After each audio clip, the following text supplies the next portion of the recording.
प्रिय विद्यार्थियों, online class में आपका पुनः स्वागत है। ये क्लास आपकी बीएससी फर्स्ट ईयर फिजिक्स की पर्पस मैकेनिक्स का वीडियो लेक्चर नंबर आपका ये है। आप 10 वीडियो लेक्चर अपना कौन सा आपका 10 है, ठीक है। तो अब देखिए ज़रा स्टार्ट करते हैं वीडियो। ये इससे पहले वीडियो में हमने यहाँ तक स्टडी कर लिया था। हम ये पढ़ के आए थे कि कौन सी हेडिंग है। जरा मैं हेडिंग यहाँ पर लिख देता हूँ, उसके बाद यहाँ पर हटा देता हूँ कि आपके पास हेडिंग पहले से ही है। हेडिंग क्या है कि गैलीलियन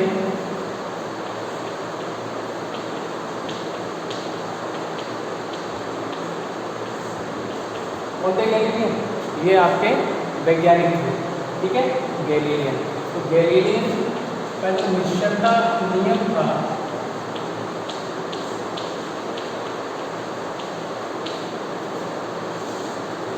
उसको हमने स्टडी कर लिया था, गैलीलियन का निश्चलता नियम। और इसके आधार पर जो भौतिकी के जो मूल नियम हैं उनको हम क्या कर रहे थे, उनकी जांच कर रहे थे इस नियम के आधार पर। कौन से, और ये हम कौन से नियम की जांच कर रहे थे? गतिज ऊर्जा संरक्षण नियम।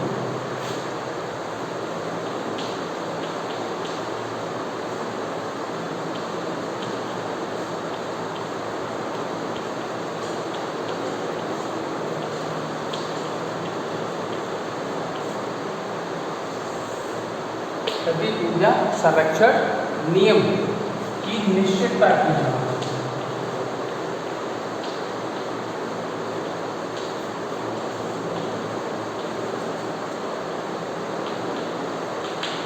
गतिज ऊर्जा संरक्षण नियम की किसकी निश्चितता की जांच, ये हम कर रहे थे।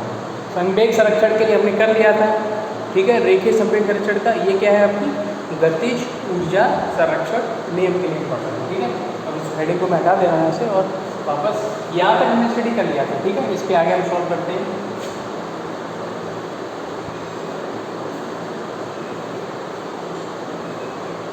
आप चाहो उसको नोट भी कर सकते हो, है ना।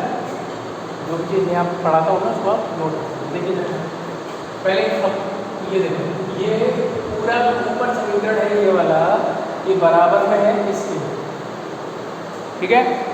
जहाँ क्यों आपको बता दिया था मैंने, क्या कौन सी ऊर्जा होती है उत्सर्जित, कोई भी ऊष्मीय ऊर्जा हो सकती है, वो उत्सर्जित ऊर्जा होती है। और प्रकाश ऊर्जा हो सकती है, ध्वनि ऊर्जा भी हो सकती है, ये सब रूप उसके हो सकते हैं। तो चलिए पहले इसको सॉल्व करते हैं। अब यहाँ पर M1 M2 और ये M1 और M2 इनका अंदर क्या कर देंगे, मल्टीप्लाई, यानी कि ब्रैकेट जो है, ब्रैकेट को क्या कर देंगे हम, ओपन कर देंगे। चलिए ब्रैकेट को ओपन करिए।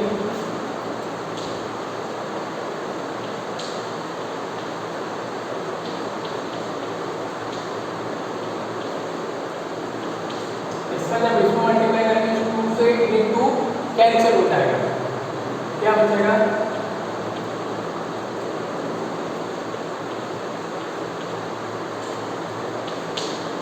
इसको हमने सॉल्व कर लिया। इस ब्रैकेट को पूरा सॉल्व करके यहाँ लिख दिया, ठीक है। अब इसको मल्टीप्लाई करेंगे,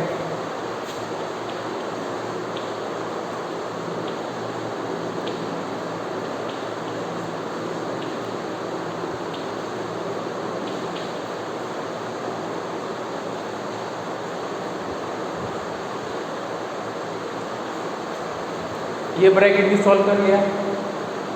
1 2 3, ठीक है। 3 स्टेप आगे दोनों के। अब इसको सॉल्व कर लो।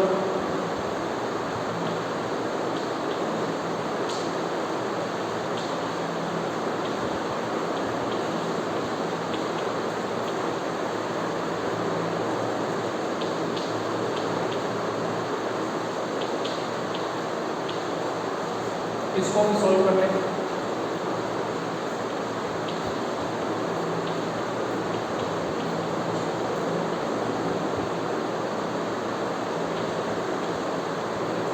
एक स्टेप और रह गया,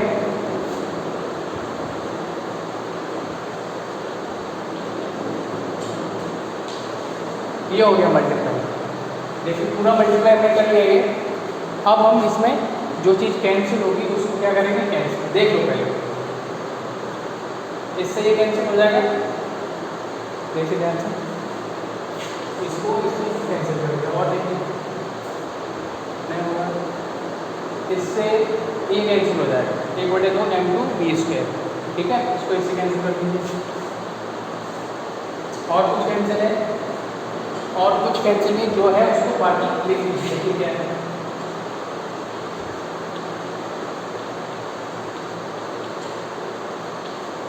देखो एक काम कर रहा हूँ मैं, इसके साथ इसको लिख दे रहा हूँ और इनको एक साथ लिख दूंगा मैं। ठीक है, क्योंकि आगे हमें कॉमन लेना होगा। इसको हमने एक साथ लिख दिया,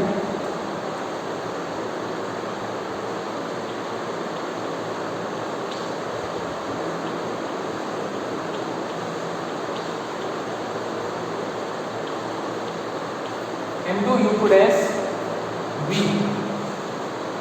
बराबर, दोनों स्टेप लिख दिए, ये आ गया, ये यहाँ लिख दिया, इसको यहाँ लिख दिया, और ये आ गया वो वाला, एन ऊपर वाली लाइन को हमने क्या कर लिया, सॉल्व कर लिया। बराबर यहाँ भी सेम कंडीशन है, 1/2 v1 dash square, v1 dash लगाइए और square, plus 1/2 m2 v2 dash square. ठीक है, ये लिख लिया स्टेप यहाँ पर, ये लिख लिया हमने यहाँ पर। अब ये बचा हुआ है और ये बचा और वो बचा है। ठीक है, इनको देखिए इधर लिख दे रहा हूँ, प्लस m1 v1 डैश और v plus m2 v2 dash और v प्लस। ठीक है, ये हमने कर लिया। अब हम देखें ऊपर, इसको आप नोट भी कर सकते हैं, नोट कर लेंगे, बड़ा डेरिवेशन है, अब काम आएगा आपके सिलेबस का ही। ठीक है, पेपर कौन सा, फर्स्ट है, देखते हैं।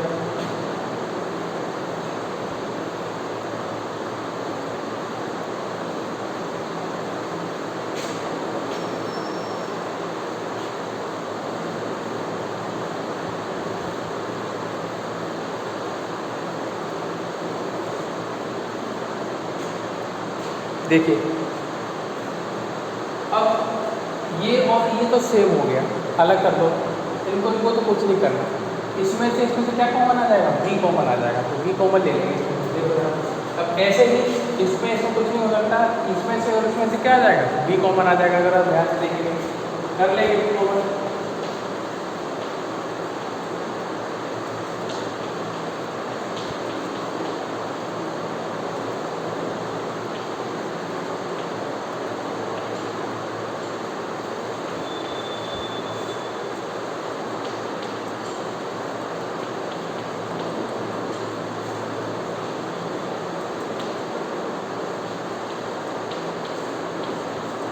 ऐसे लिख दिया, इसको सॉल्व कर लिया, ये लिख दिया बराबर।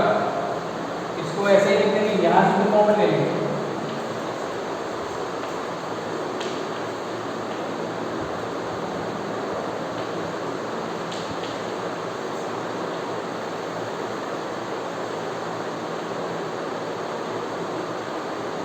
v1 dash. ठीक है, u1 डैश v2 डैश और v1 डैश v2 डैश चल रहा है। ठीक है, इधर आ जाएगा m2 v2 डैश का स्टेप। दोनों ये स्टेप हमने ये और ये वाले कहाँ लिख लिए, ये।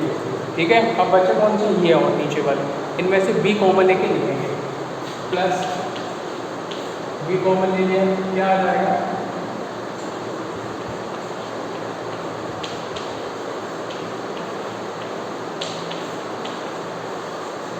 ये। अब आप इसको भी हटा दीजिए। ठीक है, इसको अब कोई भी समीकरण डालेंगे तो याद नहीं कौन समीकरण है, आप इसको डाल सकते हो कोई भी।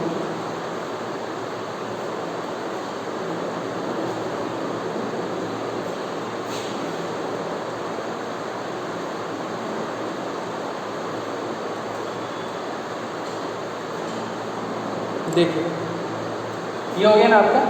अब इसमें ध्यान से देखिए क्या करना है। इसको अभी यहाँ पर कोई भी समीकरण डाल के इसको रोक देना, क्योंकि आप इसको आगे सॉल्व कैसे करेंगे वो देखिए। इससे पहले हमने कौन सा संरक्षण नियम उसकी निश्चितता की जांच की है, वो है रेखीय संवेग संरक्षण है, उसको हम यहाँ पर यूज, उसका फॉर्मूला देखते हैं क्या हो निकाला था हमने। रेखीय संवेग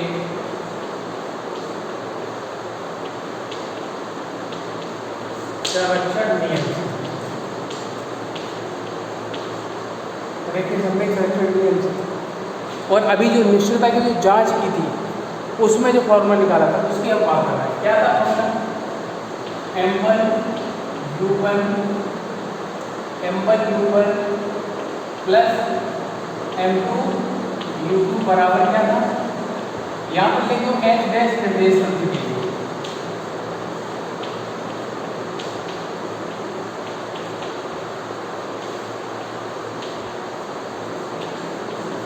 एस डैश निर्देश तंत्र के लिए, ठीक है। क्या था यहाँ पर? v1 डैश और m2 m1 m2 ये क्वेश्चन था हमारा, वहाँ पे देखना ये हमने निकाला था। इसका प्रयोग हम यहाँ पर कर लेंगे। इसकी जगह चाहो तो ये रख दो, या इसकी जगह ये सेम है ना, इसकी जगह क्या रख दो, ये रख दो। कोई भी एक जगह इनमें से कोई एक वैल्यू यहाँ पर आप पुट कर देंगे। देखो इसको कोई समीकरण डाल दो, क्या समीकरण था पता नहीं, डी कर दें, समीकरण डी, ठीक है। ये मान समीकरण डी में रखने का, यह मान समीकरण डी में रखने पर क्या आ जाएगा? देखिए जरा, 1/2 m1 u1 डैश स्क्वायर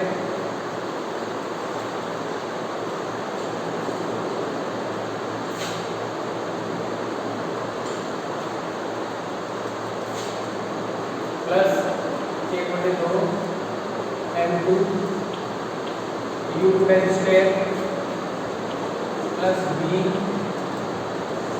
ये क्या आ जाएगा? m1 इसकी जगह हम क्या लिख सकते हैं, ये v1 dash m2 v2 dash, ये लिख दिया हमने बराबर। उसको ऐसे लिख दीजिए 1/2 m1 v1 dash square 1/2 m2 v2 dash square. ये जैसा है वैसे ही उतार लीजिए, तो इसको चेंज नहीं करना है। इसको चेंज करो तो फिर वही बात आ जाएगी। केवल इसको चेंज कर दीजिए, इससे ये क्या हो जाएगा? कैंसिल हो जाएगा। तो लिख दो पूरा plus m1 v1 dash m2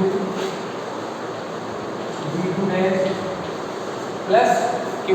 अब देखिए जरा, ये ब्रैकेट और ये ब्रैकेट दोनों कैसे हैं? सेम है। क्या हो जाएंगे? ठीक है। चलिए अब ऊपर चाहो तो आपको नोट कर सकते हो, इसको मैं हटा दे रहा हूँ।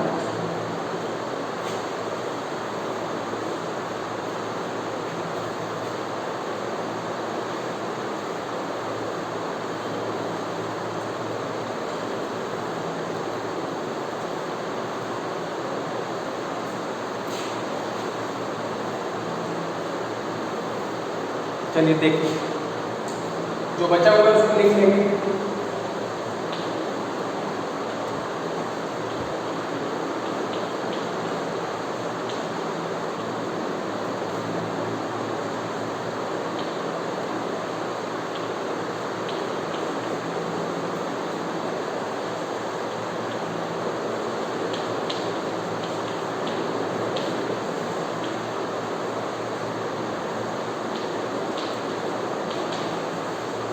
ये आ गया।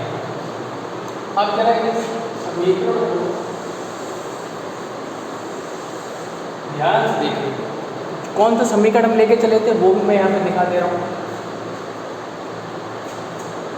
अब यहाँ जो समीकरण देखा मैं उसको उतारना नहीं है, यहाँ तक आपको उतारना है, लेकिन जो स्टार्टिंग में समीकरण लिखा था वही समीकरण यहाँ लिख रहा हूँ जहाँ से हम लेके चले थे।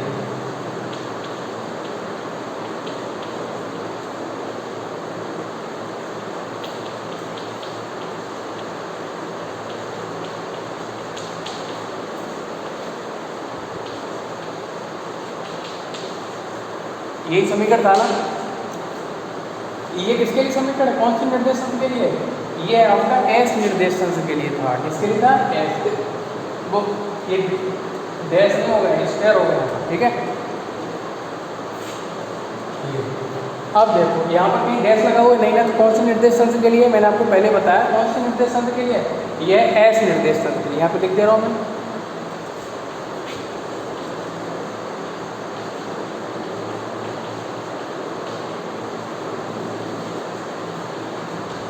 एस निर्देश तंत्र के लिए।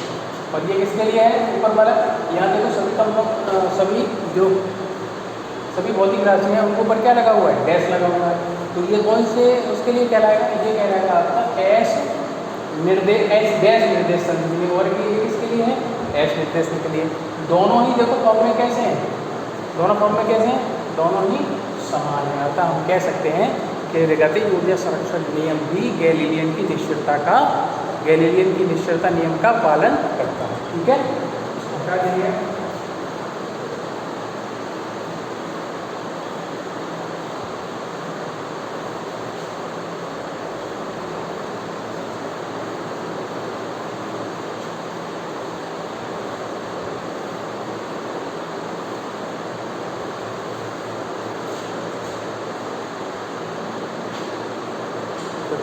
उपरोक्त समीकरण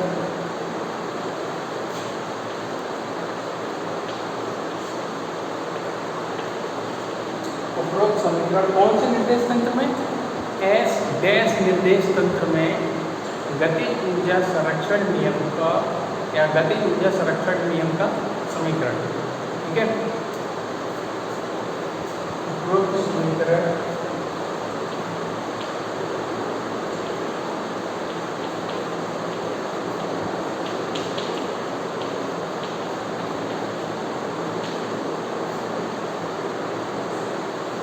गतिज ऊर्जा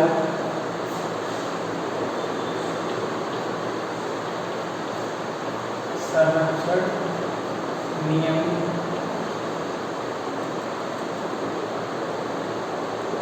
को व्यक्त करता है।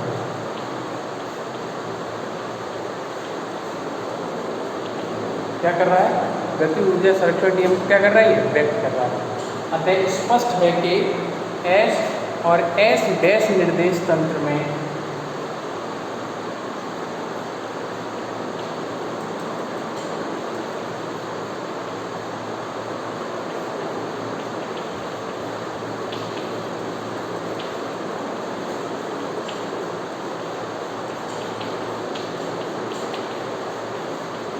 स्पष्ट है कि एस और एस डैश निर्देश तंत्र में गतिज ऊर्जा जो संरक्षण नियम है वो गैलीलियन निश्चलता नियम का क्या करता है? पालन करता है।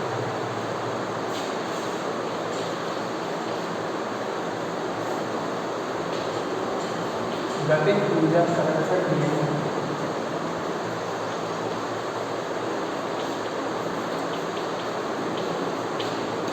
गतिज ऊर्जा संरक्षण नियम इसका गैलीलियन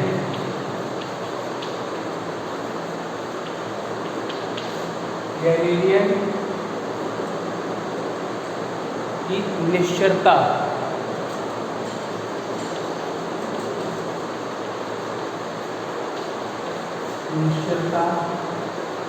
नियम का पालन करता है।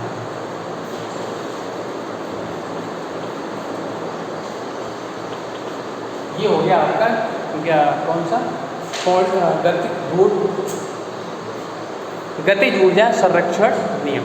ओडी संवेग नहीं, गतिज ऊर्जा संरक्षण नियम की निश्चितता की हो गई है आपकी जांच, ठीक है। और ये जो है उस नियम का कौन सा गैलीलियो की निश्चितता नियम का पालन करता है, कौन सा गतिज ऊर्जा संरक्षण नियम, ठीक है। एक क्वेश्चन है, उस क्वेश्चन को अगले वीडियो में डिस्कस करेंगे, लेकिन देख लेता हूँ।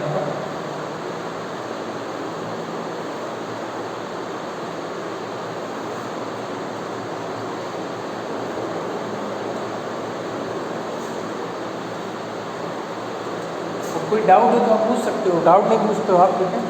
इसका मतलब नहीं है कि हर चीज़ क्लियर आ रही है, अगर है तो आप पूछ सकते हो। मैं नंबर आपको दिया है वीडियो में, ठीक है। क्या है देखिए। क्वेश्चन क्या है, गैलीलियन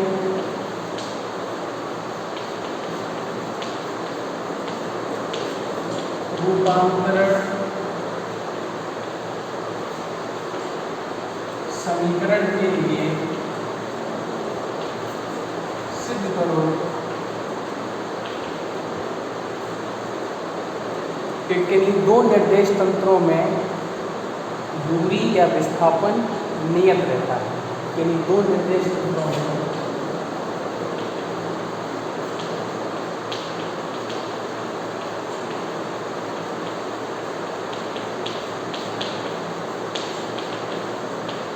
दूरी या विस्थापन नियत रहता है।